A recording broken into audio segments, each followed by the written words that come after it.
Okay, my dear young brothers and sisters, I have some important things to tell you. और मेरे जवान भाइयों और बहनों, मुझे कुछ महत्वपूर्ण बातें आपसे करनी है। The most important thing in your life is to understand the meaning of repentance.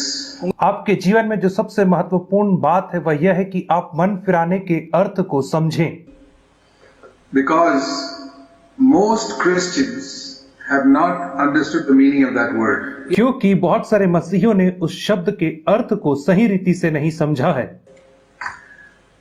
And because they don't understand the meaning of that word, they never come to a solid Christian life. और सिर्फ इसलिए क्योंकि उन्होंने उस वचन के अर्थ को नहीं समझा है, वे एक मजबूत मसीही जीवन में कभी नहीं आ पाते हैं। In the military, there is a command that they give on the parade ground called about turn. It means turn around completely. Military में परेड ग्राउंड में वे लोग एक आज्ञा देते हैं, अर्थात पीछे मुड़, जिसका मतलब है कि आपको पूरे रीति से पीछे मुड़ जाना है। That means you turn and face around to where your back was before and show your back to where your face was before. उसका मतलब यह है कि आपको मुड़ना है और जहां पहले आपकी पीठ थी वहां आपको अपना चेहरा करना है, और जिधर पहले आपका चेहरा था उधर आपको पीठ फेर लेना है।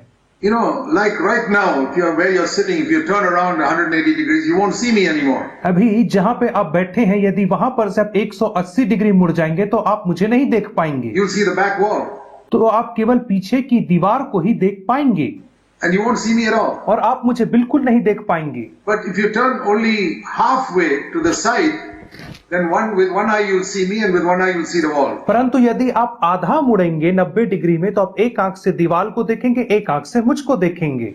So all of us, when we are born into the world, we are born facing the world and sin and with our back to God. और इससे जब हम में से हर एक का जन्म इस संसार में होता है तो हम सब की जो पीठ रहती है वो परमेश्वर की ओर रहती है, और हमारा जो चेहरा रहता है वो संसार और पाप की ओर होता है। So from that position, if you read the Bible, go to church, believe, nothing will happen. यदि उस अवस्था से आप बाइबल पढ़ेंगे, कलीसिया जाएंगे, तो आपके जीवन में कुछ नहीं होने वाला है। And God cannot even give you the gifts that He wants to give you. और परमेश्वर आपको वे उपहार वरदान भी नहीं दे पाएगा जो वो आपको देना चाहता है। See, if somebody is behind my back, यदि कोई मेरे पीठ के पीछे खड़ा हुआ है and says, Zach, I want to give you a gift. और वो मुझसे कहता है, जैक मैं तुझे एक गिफ्ट देना चाहता हूं, First thing I have to do is turn around सबसे पहला काम जो मुझे करना है वह यह है कि मुझे पीछे मुड़ना है and face Him. और उसकी ओर अपने मुख को करना है। Then only I can receive what He gives. केवल तभी मैं उस उपहार को प्राप्त कर सकता हूं जो मुझे दे रहा है। You never receive a gift from anybody by putting your hand behind you and taking it. आप किसी से उपहार को अपने हाथ पीछे करके कभी भी प्राप्त या ग्रहण नहीं करते हैं। And certainly some important person, you will not do that. यदि कोई बहुत ही महत्वपूर्ण व्यक्ति आपको दे रहा है तो आप ऐसा नहीं करेंगे। And God is the most important person in the world. और इस संसार में सबसे महत्वपूर्ण व्यक्ति परमेश्वर है। And you must first turn around and face Him, then you can receive His gift. सबसे पहले आपको मुड़ करके परमेश्वर से चेहरा मिलाना है, तभी आप उसके उपहार को प्राप्त कर सकते हैं। Now, turning around and facing God does not mean you have become perfect. और मुड़ करके परमेश्वर का सामना करना, इसका मतलब यह नहीं है कि आप सिद्ध हो चुके हैं। It doesn't mean you have given up all your sinful habits. इसका यह मतलब नहीं कि आपने अपने सारी पापमय आदतों को छोड़ दिया है। But it does mean that you have turned your back to sin. You don't want to do that. परंतु इसका मतलब यह है कि आपने पाप की ओर अपनी पीठ को फेर दिया है और आगे से आप पाप नहीं करना चाहते हैं। So that is repentance. यही है मन फिराना। There is sorrow and grief over our past failure. हमारे भूतकाल के पाप के विषय में दुख होता है, शोक होता है हमें, But that is not the main thing. लेकिन वो मुख्य बात नहीं है।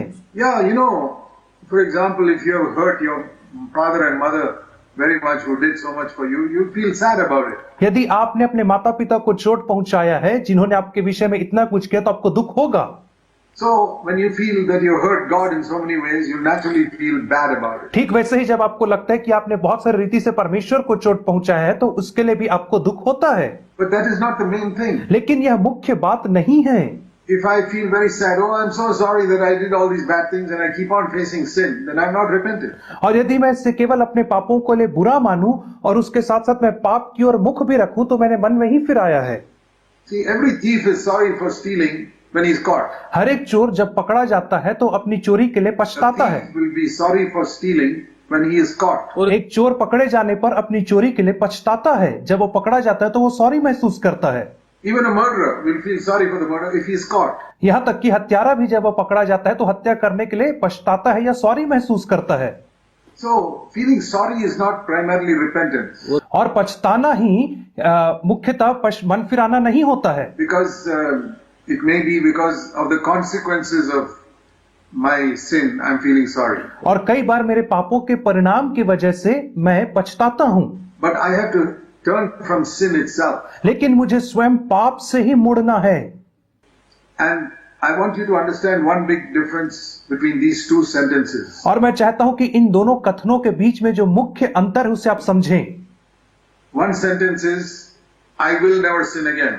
पहला वाक्य है कि मैं आगे से कभी भी पाप नहीं करूंगा। The other is, I don't want to sin again. और दूसरा है मैं आगे को कभी पाप नहीं करना चाहता हूं।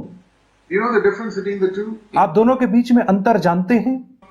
A lot of people think repentance is telling God, I will never sin again. बहुत सारे लोग सोचते हैं मन फिराना परमेश्वर से कहना है कि मैं आगे को फिर कभी पाप नहीं करूंगा। No Christian can say that till the end of his life. कोई भी मसीही अपने जीवन के अंत तक ऐसा कभी नहीं कह सकता है। It is impossible. यह असंभव है। Because even if I don't sin consciously, unconsciously I'm doing so many things which are un-Christ-like. क्योंकि यदि चेतन अवस्था में मैं बहुत सारे पापों को नहीं कर रहा हूं तो भी अचेतन की अवस्था में अनजाने में मुझसे बहुत सारे ऐसे पाप हो जाते हैं जो मसीह के स्वभाव के समान नहीं है। So nobody can say, I will never sin again. इसलिए कोई व्यक्ति नहीं कह सकता कि मैं आगे को पाप नहीं करूंगा। But even if you're a murderer or a prostitute, you can still say, I don't want to do these things again. और यद्यपि आप एक हत्यारे या व्यभिचारी रहे हो उसके बावजूद भी आप यह कह सकते हो कि मैं आगे को पाप नहीं करना चाहता हूं। So even if you feel that you're the worst sinner among all the young people here, यदि आपको महसूस होता है कि यहाँ पे सारे बैठे जवानों के बीच में आप सबसे बदतर और घृणित पापी you हैं, can still say, but I don't want to sin again. इसके बावजूद भी आप कह सकते हैं कि मैं आगे को पाप नहीं करना चाहता हूं। It's very, very important to understand repentance. और ये बहुत ही महत्वपूर्ण है मन फिराने को समझना। And that is the main reason why many people don't have assurance of their salvation. और यही तो वह कारण है कि क्यों बहुत सारे लोगों के पास उद्धार का आश्वासन नहीं है। And also that is the main reason why many of them don't grow spiritually. और यही कारण है कि बहुत सारे लोग आत्मिक रीति से उन्नति एवं प्रगति नहीं कर पाते हैं। Because after 1 week if they slip and fall, they say, oh, I did not repent properly, that's why I slipped and fell. क्योंकि एक हफ्ते के बाद यदि वे फिसल करके गिर जाते हैं तो वे कहते हैं मैंने ठीक से मन नहीं फिराया था इसलिए मैं गिर गया, और इस रीति से वे निराश हो जाते हैं। If you slip and fell, it does not mean you did not want to sin. நீங்கள் It did not mean that you wanted to sin. You still don't want to sin, but you slipped and fell. यदि आप फिसल करके गिर गए तो इसका मतलब यह नहीं कि आप पाप नहीं करेंगे, आप गिर गए पाप में। You still don't want to sin. और आप अभी भी पाप नहीं करना चाहते हैं। It's not because you wanted to sin that you fell. यह ऐसा नहीं कि आप पाप करना चाहते थे और इसलिए गिर गए। It's like walking on the road. You don't deliberately fall on the road. ये ठीक रोड में चलने के समान है, आप जानबूझ करके रोड में चलते हुए नहीं गिरते हैं। If you fall on the road, you get up. यदि आप रोड में गिरते हैं तो आप उठ करके खड़े होते हैं। So, don't think that after this youth camp you'll never sin again. इसलिए ऐसा मत सोचना कि इस यूथ कैंप के बाद आप आगे को पाप नहीं करेंगे।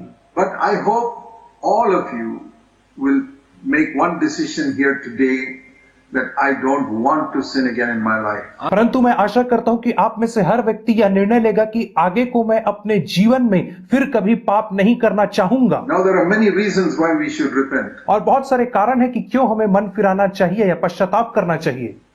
I'll first of all give you the selfish reason because we are all basically selfish people. मैं सबसे पहले आपको स्वार्थी कारण बताऊंगा क्योंकि हम में से हर एक व्यक्ति स्वार्थ सिद्ध करना चाहता है।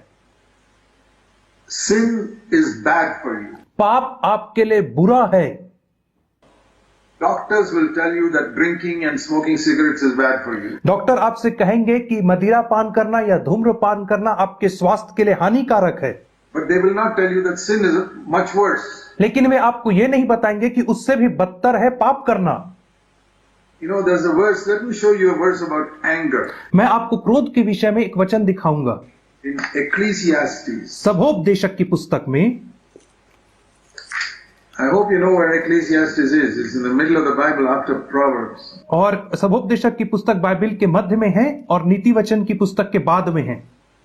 In Ecclesiastes in chapter 7 and verse 9. सबोपदेशक 7 अध्याय और उसका 9वां वचन ऐसा कहता है, Don't be eager in your heart to be angry, because anger dwells in the bosom of fools. अपने मन में उतावली से क्रोधित ना हो, क्योंकि क्रोध मूर्खों ही के हृदय में रहता है।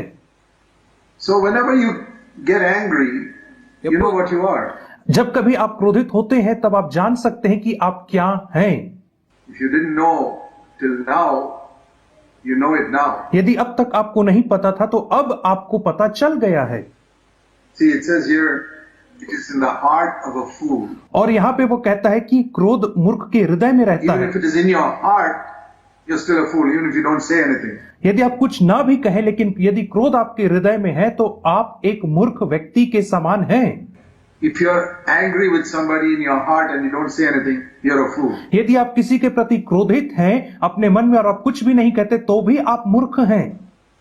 How many people like to be called a fool? और कितने सारे लोगों को अच्छा लगता है कि वे अपने आप को मूर्ख कहलाएं।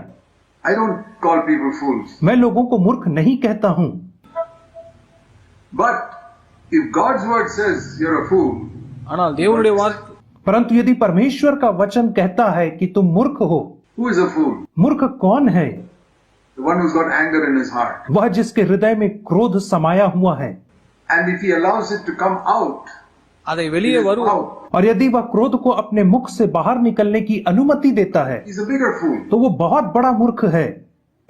Now when God's word says that, और जब परमेश्वर का वचन ऐसा कहता है why should we be fools? तो हमें मूर्ख बनने की क्या आवश्यकता है? We are harming ourselves. हम केवल अपने आप को कष्ट और चोट पहुंचा रहे हैं। So, the selfish reason to avoid sin is we are hurting ourselves. इसलिए स्वार्थी कारण पाप से दूर रहने का यह है कि हम पाप के माध्यम से स्वयं को चोट पहुंचाते हैं। See, another reason why we should avoid sin will take us to hell. एक और कारण पाप से दूर रहने का वह यह है कि पाप जो है वह हमें नरक की आग में ले जाएगा।